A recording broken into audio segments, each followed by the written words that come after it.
নমস্কাৰ জ্ঞান গুৰুকুললৈ আপোনালোক সকলোকে স্বাগতম জনাইছো ইতিমধ্যে আমাৰ আগৰ ক্লাছত আমি নেশনেল ইনকাম একাউন্টিংৰ কথা পাতি আছিলো আৰু প্ৰথম দুটা মেথড অৰ্থাৎ ভ্যালু এডেড মেথড আৰু এক্সপেন্ডিচাৰ মেথডৰ বিষয়ে আমি কথা পাতিলো আজি আমি চাম যে ইনকাম মেথড অৰ্থাৎ তৃতীয় মেথডটো কেনেদৰে ক্যালকুলেট কৰা হয় আৰু ইনকাম মেথডত কি কি কম্পোনেন্ট আমি ব্যৱহাৰ কৰিম এই গোটেইখিনি কথা আজি আমি ইয়াত আলোচনা কৰিম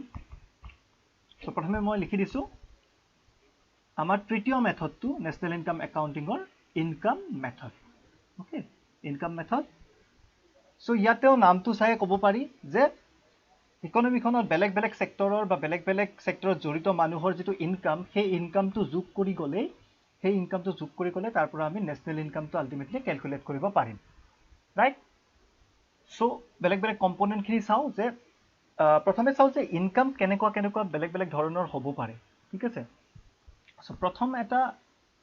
এটা কম্পোনেন্ট হ'ব এই মেথডটো যে compensation of employees okay compensation of employees so ইয়াতে কথা কোৱা হৈছে যিসকল মানুহ দৈনিক মজুৰি বা চাকৰিয়াল হিচাপে কাম কৰে তেওঁলোকৰ কথা ঠিক আছে ওকে যিসকলে সাৰ্ভিসমেন বা চাকৰি কৰে ওকে স্যালাৰিড ক্লাস বা ডেইলি যিসকলে ওয়েজ পায় তেওঁলোকৰ কথা কোৱা হৈছে ইয়াতে compensation to employees right so কেনেকুৱা হ'ব পাৰে compensation wage বা salary in cash okay in cash cash বা আমি ক'ব পাৰো যে মানি আকাৰত ঠিক আছে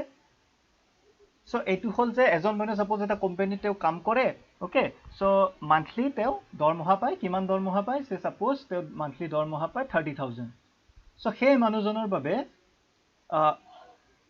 wage বা salary যেটো হল তেওৰ এটো মানিৰ আকাৰত যেটো পাইছে টকাৰ হিচাপত যেটো পাইছে 30000 ডাইৰেক্টলি তেও টকা হিচাপে পাব ঠিক আছে তেও যে কোম্পানীটোত কাম কৰিলে ঠিক আছে এই এমপ্লয় জনে যে কোম্পানীটোত কাম কৰিলে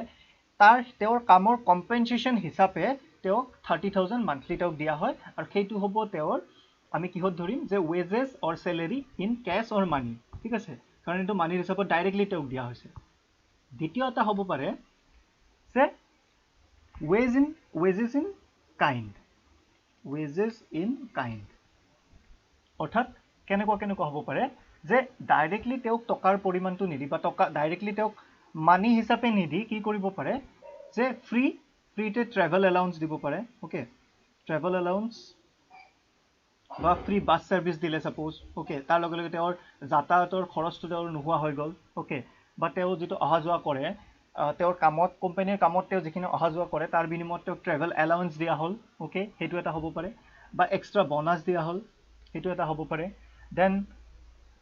আন বিভিন্ন ধৰণৰ বেনিফিট দিব পাৰে যেনে হাউচিং বেনিফিট দিব পাৰে ওকে হেতু এটা হ'ব পাৰে সো তাৰ ফলত কি হয় আলটিমেটলি তেওঁক যদি এইবিলাক নিদি ট্ৰেভেল এলাউন্স বা বোনাস বা হাউচিং বেনিফিট নিদি ডাইৰেক্টলি কি কৰিলে হয় এইবিলাকত যেটো খৰচ হয় ঠিক আছে এইবিলাকত যেটো খৰচ হয় সেই পইচাটো যদি তেওঁক ডাইৰেক্টলি স্যালাৰিৰ লগত যোগ কৰি দি দিলে হয় মানি আকাৰে দি দিলে হয় তেতিয়া আমি কি বুলি কলো হয় যে তেওঁৰ স্যালাৰিটো হাই ঠিক আছে তেওঁৰ স্যালাৰিটো হাই 30000 প্লাস সামথিং এইখিনি সাপোজ এইখিনিৰ কাৰণে সাপোজ মান্থলি খৰচ হয় 15000 তো আলটিমেটলি তেওঁ কিমান দিয়া হল 45000 কিন্তু যেহেতু এইখিনি কাইন্ড হিচাপে দিয়া হয় ডাইৰেক্টলি কেশত নিদি কাইন্ড হিচাপে দিয়া হয় ওকে তাৰ ফলত এইখিনি আমি দেখা নাপাও এই খৰচটো আমি দেখা নাপাও কিন্তু আলটিমেটলি এইটো তেও যে কাম কৰিছে কামৰ বিনিময়ত তেওক দিয়া কম্পেনসেশন এটা ওকে তেও যে কোম্পানীটো কাম কৰিলে তাৰ বিনিময়ত দিয়া তেওক যেটো ৰেমিনাৰেশন দিয়ে বা কম্পেনসেশন দিয়ে হেতুৱে কাইন্ড হিচাপে বা travel allowance in this forms travel allowance হ'ব পাৰে বোনাস হ'ব পাৰে হাউচিং বেনিফিট হ'ব পাৰে তেনেদৰে দিয়ে ওকে সো এই দুটা হল তাৰ উপৰি কি হ'ব পাৰে যে সেই কোম্পানীটোৰ যেজন এমপ্লয়াৰ সেই এমপ্লয়াৰ জনে কিছুমান কি কৰিব পাৰে যে এমপ্লয়াৰ্স সোশিয়াল সিকিউৰিটি কন্ট্ৰিবিউশন ঠিক আছে employer social security contribution for his employees ঠিক আছে সো এই তেওঁৰ কোম্পানীটোৰ মালিকজনে কি কৰিব পাৰে বা এমপ্লয়াৰ জনে কি কৰিব পাৰে যে তেওঁৰ এমপ্লয়াৰ সকলৰ বাবে বা তেওঁৰ কোম্পানীত কাম কৰা মানুহৰ বাবে নিজাকৈ কিছু কিছু পইচা জমা কৰি থব পাৰে ইন দ্য ফৰ্ম অফ কি হ'ব পাৰে যে provident fund employees provident fund তেওঁ জমা কৰি যাব পাৰে ঠিক আছে মান্থলি সাপোজ 100 টকাকে জমা কৰিলে ৰাইট বা স্যালাৰি 10% কে জমা কৰিলে সো এই পইচাটো আলটিমেটলি পিছত যায় হে চাকৰিয়ালজনে এটা সময়ত তেওঁ হয়তো ৰিটায়াৰমেন্টৰ পিছত এই পইচাটো পাই যাব প্ৰভিডেণ্ট ফাণ্ডৰ পইচাটো পাই যাব ঠিক আছে বা কিবা suppose insurance okay suppose life insurance okay life insurance so life ইনস্যুৰেন্সত সেই চাকৰিয়ালজনে বা এমপ্লয়িজনে নিজে পইচা দিব নালাগে তেওঁৰ বিহাফত কোনে দিব এই এমপ্লয়াৰজনে কন্ট্ৰিবিউট কৰিব ইনস্যুৰেন্সৰ টকাকিটা ঠিক আছে ইনস্যুৰেন্সৰ প্ৰিমিয়ামৰ পইচাকিটা তেওঁ দি দিব সো হেতু কি হল ইন এ সেন্স আলটিমেটলি হেতু তেওঁৰ স্যালাৰিৰে এটা অংগ ঠিক আছে তেওঁ যে এই মানি হিচাপে পাইছিল 30000 টকা এই 30000 ৰ লগত যিদৰে আমি ওয়েজেস ইন কাইন্ড যোগ কৰিছো ঠিক তেনেদৰে employer social security contribution for his employees এটো আমি যোগ কৰি দিব পাৰো ঠিক আছে সো এই গুটেখিনি ultimately compensation to the employees বুজাব হল সো হেতু হল কম্পেনসেশন টু এমপ্লয়িজ ওকে আমি এটা সেক্টৰৰ মানুহৰ ইনকামটো চালু কোনটো সেক্টৰ যে যিখিনি দৈনিক মজুৰি বা দৈনিক স্যালাৰি যিসকলে কাম কৰে তেওঁলোকৰ ক্ষেত্ৰত বা চাকৰিয়ালসকলৰ ক্ষেত্ৰত কেনেকুৱা হয় হেতু আমি চালু ঠিক আছে দেন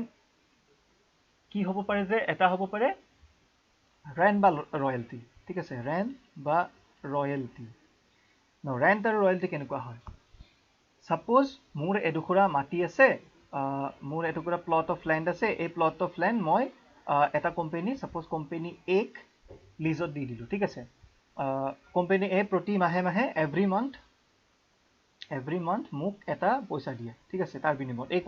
এই যে মাটি টুকুৰা মই কোম্পানী এ কামত লগাবৰ বাবে দি দিলো তাৰ বাবে কোম্পানী এ এভৰি মান্থ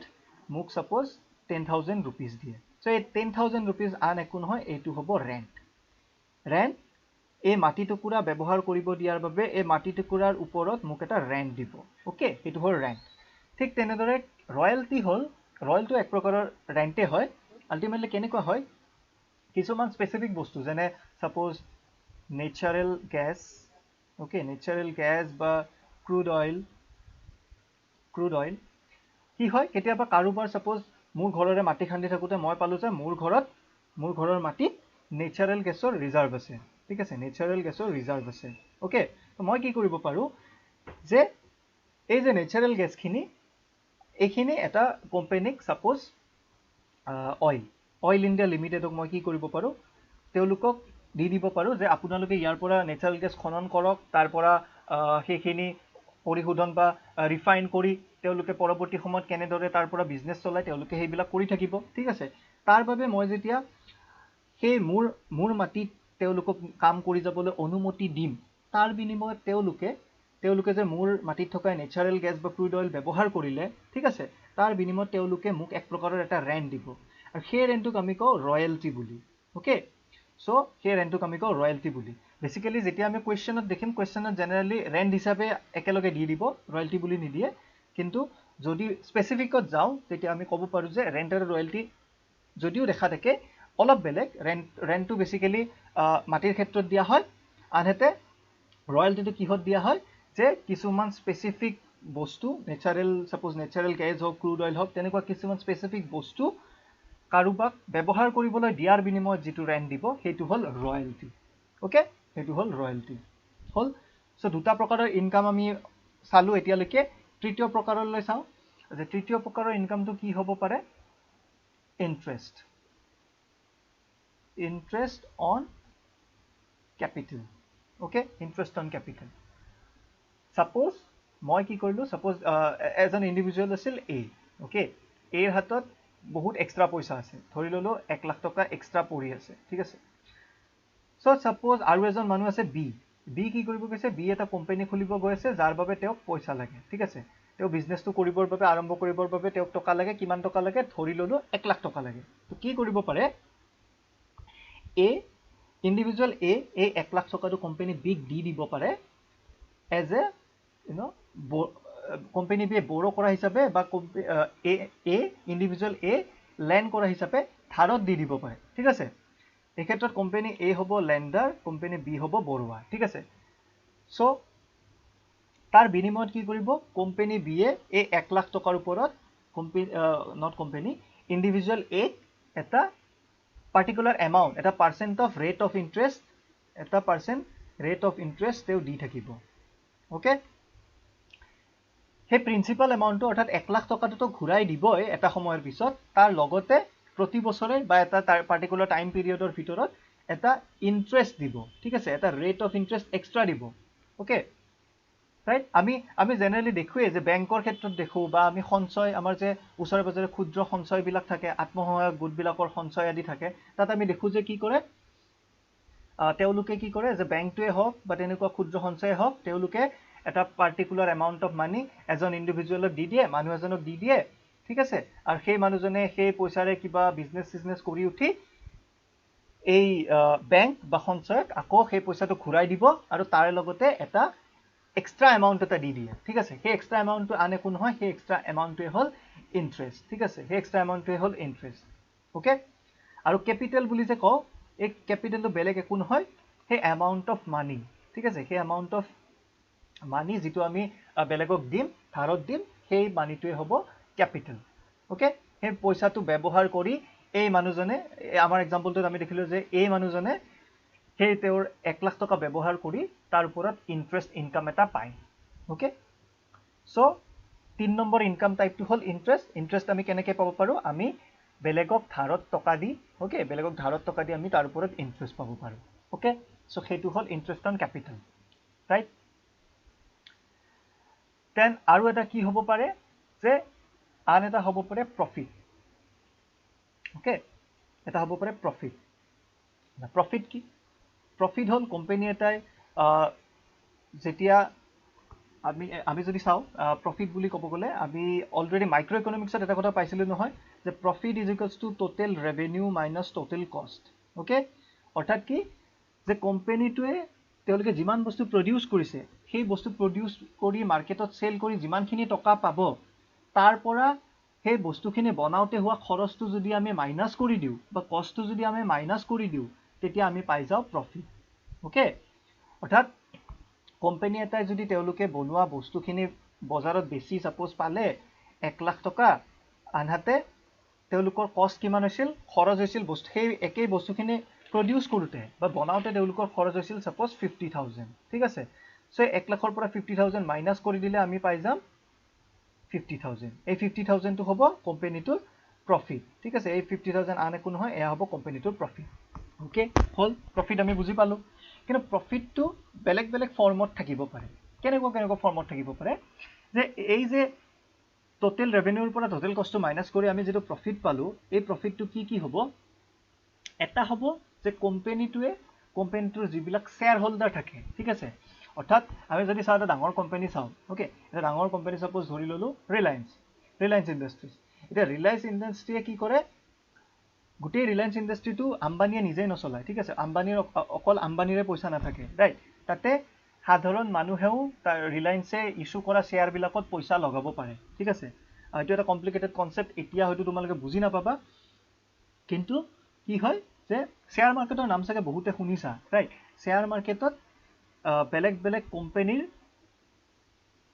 তেওঁলোকে যাতে বিজনেছ চলাই যাব পাৰে, আল্টিমেটলি এনেকৈ বুজা যে বেলেগ বেলেগ কোম্পানীবিলাকে যাতে ঠিকমতে বিজনেছ চলাই যাব পাৰে, তাৰ বাবে শ্বেয়াৰ মাৰ্কেটৰ জৰিয়তে মানুহে সেই কোম্পানীটোত পইচা লগায়, ঠিক আছে, কোম্পানীটোত পইচা লগায়, ৰাইট। সেই যে মানুহজনে পইচা লগালে, তাৰ বিনিময়ত প্ৰফিটৰ এটা পাৰ্চেণ্ট, ঠিক আছে, প্ৰফিটৰ এটা পাৰ্টিকুলাৰ পাৰ্চেণ্টেজ সেই মানুহবিলাকক, যোনে পইচা লগাইছিল, তেওঁলোকক ডিভিডেণ্ড হিচাপে দিয়া হ'ব। ডিভিডেণ্ড আন একো নহয় যে টোটেল প্ৰফিটৰ এটা পাৰ্চেণ্ট সেই মানুহসকলক দি দিব, ঠিক আছে, সেই মানুহসকলক দি দিব, ৰাইট। চ' যদি আমি ধৰি লওঁ যে টোটেল প্ৰফিট আছিল 100 টকা, আমি ধৰি লওঁ যে 20% ডিভিডেণ্ড হিচাপে দি দিয়া হয়, ঠিক আছে, 20% ডিভিডেণ্ড হিচাপে দি দিয়া হয়, তাৰ মানে সেই 100 টকা প্ৰফিটৰ 20% অৰ্থাৎ 20 টকা মানুহক, অৰ্থাৎ সেই কোম্পানীটোৰ যিবিলাক শ্বেয়াৰ হোল্ডাৰ বা যিসকলে সেই কোম্পানীটোত ইনভেষ্ট কৰিছিল, তেওঁলোকক 20 টকা তেওঁলোকৰ মাজত বিলাই দি দিব, ৰাইট। 20 টকা সেনেকৈ গ'ল। বাকী কি হ'ব পাৰে, একচুৱেলি ডিভিডেণ্ড দিয়াৰ আগতে আৰু এটা কথা মই ৰৈ গৈছিল, ডিভিডেণ্ড দিয়াৰ আগতে কি কৰে, টোটেল যিটো প্ৰফিট থাকে, প্ৰফিটৰ টোটেল প্ৰফিট যদি 100 টকা 100 টকাৰ 1% লেটস সাপোজ ধৰি লও যে 10% আমি গভৰ্নমেণ্টক দিব লাগিব বা কোম্পানীটোৱে গভৰ্নমেণ্টক দিব লাগিব কি হিচাপে corporate tax okay corporate tax হিচাপে গভৰ্নমেণ্টক দিব লাগিব সো 100 টকাৰ যদি 10% কৰ্পোৰেট ট্যাক্স হিচাপে দি দিয়ে তাৰ মানে কিমান গল 10 টকা গল সো বাকি কিমান থাকিল প্ৰফিট বাকি প্ৰফিট থাকিল আমাৰ 90 rupees ঠিক আছে 90 rupeesৰ আমি ধৰি ললো এক্স্যাক্টলি 20% নহয় আমি ধৰি ললো যে 20 টকা ঠিক আছে এই 90% অফ 20 টকা ডিভিডেন্ড হিচাপে দি দিয়ে ওকে 20 টকা ডিভিডেন্ড হিচাপে দি দিয়ে সো কিমান বাকি থাকিল 70 ৰাইট আৰু এই 70 টকা কোম্পানীটোৱে নিজৰ লগত ৰাখে পৰৱৰ্তী সময়ত যাতে আকৌ বিজনেছটো বঢ়াবৰ কাৰণে তেওঁলোকে সেই পইচাটো কামত লগাব পাৰে ঠিক আছে পৰৱৰ্তী সময়ত বিজনেছটো এক্সপান্ড কৰিবৰ বাবে তেওঁলোকে যদি এইটো ফটোৱাব পাৰে তাৰ বাবে এই পইচাটো তেওঁলোকে নিজৰ লগত ৰাখি থব আৰু এইটোক আমি কম আনডিস্ট্ৰিবিউটেড প্ৰফিট অৰ আৰু আমি কি বুলি ক'ব পাৰো যে ৰিটেইনড আৰ্নিংছ অৰ্থাৎ কোম্পানীটোৱে নিজৰ আৰ্নিংছৰ বা প্ৰফিটৰ কিমানখিনি নিজৰ লগত ৰাখি থৈ দিয়ে ৰাইট এটো হ'ব ৰিটেইন আৰ্নিংছ সো যেতিয়া আমি প্ৰফিট বুলি কম আমি আলটিমেটলি তিনিটা কম্পোনেন্ট বুজো প্ৰফিটৰ তিনিটা কম্পোনেন্ট কি এটা যে ট্যাক্স বা কৰ্পোৰেট ট্যাক্স ওকে এটা হ'ব ডিভিডেন্ড আৰু বাকি ডিভিডেন্ড আৰু কৰ্পোৰেট ট্যাক্স দিয়াৰ পিছত যিখিনি বাকি যাব সেইখিনি হ'ব আনডিস্ট্ৰিবিউটেড প্ৰফিট বা ৰিটেইন আৰ্নিংছ ৰাইট সো কেতিয়াবা কি হ'ব পাৰে তোমালোকক কোৱেশ্চনত প্ৰফিট বুলি দিয়া নাথাকি ট্যাক্স দিয়া থাকিব পাৰে ডিভিডেন্ড দিয়া থাকিব পাৰে আনডিস্ট্ৰিবিউটেড প্ৰফিট দিয়া থাকিব পাৰে তেতিয়া তোমালোকে প্ৰফিট উলিয়াবৰ কাৰণে কি কৰিব লাগিব যে এই তিনিটা যোগ কৰি দি যাবা ঠিক আছে যোগ কৰি দিলে আমাৰ প্ৰফিটটো ওলাই যাব হল সো আমি টোটাল 4টা এতিয়ালৈকে 4টা টাইপৰ ইনকামৰ কথা চালো নেক্সট আমি চাম আন এটা ইনকাম কি হ'ব পাৰে যে এইটো এটা লাষ্ট টাইপ অফ ইনকাম সৰি এইটো হ'ব মিক্সড ইনকাম মানে হল ইতিমধ্যে আমি যেগিটা চালো যে কম্পেনসেশন টু এমপ্লয়িজ বা ইন্টাৰেষ্ট প্ৰফিট দেন আৰু কি আছিল যে ৰেন্ট ওকে সো এইগিটাৰ বাহিৰে আৰু যিবিলাক আদাৰ ফৰ্ম অফ ইনকাম থাকিব ওকে আৰু বেলেগ যি ধৰণে মানুহে ইনকাম কৰিব এই গোটেইবিলাক মিক্সড ইনকামত আহি যাব ওকে সৰু উদাহৰণ এটা দিছো কেনেকুৱা হ'ব পাৰে যে এজন মানুহ ঘৰতে সাপোজ মানুহজনৰ নাম এ বুলি দিলো তেওঁ ঘৰতে কিবা self employed okay he is self employed so ধৰি ললো তেওঁ এজন কুমাৰ ওকে তেওঁ মাটিৰ বাচন বনায় ঠিক আছে আমি ধৰি ললো যে তেওঁ এজন কুমাৰ সো সেই কুমাৰজনৰ যেটো ইনকাম হ'ব ওকে তেওঁৰ ইনকামটো না হেতু কম্পেনসেশন অফ এমপ্লয়েড পৰিব না হেতু ৰেন্টত পৰিব না হেতু ইন্টাৰেষ্টত পৰিব না হেতু প্ৰফিটত পৰিব সো তেওঁৰ সেই ইনকামটো তেওঁ নিজে যেটো সেলফ এমপ্লয়েড হয় যেটো ইনকাম কৰিছে হেতুক আমি কম যে মিক্সড ইনকামৰ আন্ডাৰত হেতু আনি দিম ৰাইট সো এইগিটা বেসিক আমি যেগিটা ইনকামৰ কথা যেতিয়া ক'বলৈ যাও এইগিটা বেসিক টাইপ অফ ইনকাম আৰু এই গুটেগিটা দেশ এখনৰ বা ইকোনমি এখনৰ যেতিয়া আমি এই গুটেগিটা ইনকাম যোগ কৰি দিম তেতিয়া আমি পাই যাম net domestic product at factor কষ্ট ঠিক আছে net domestic product at factor কষ্ট অৰ্থাৎ আমি কি যোগ কৰিম আমি যোগ কৰিম compensation to employees right compensation to employed plus rent বা royalty আমি royalty লিখা না rent বুলি লিখিছো ওভাৰঅল গুটেখিনিক মিলাই দেন হ'ব এটা ইন্টাৰেষ্ট ওকে ইন্টাৰেষ্ট হল দেন হ'ব আমাৰ প্ৰফিট ওকে প্ৰফিট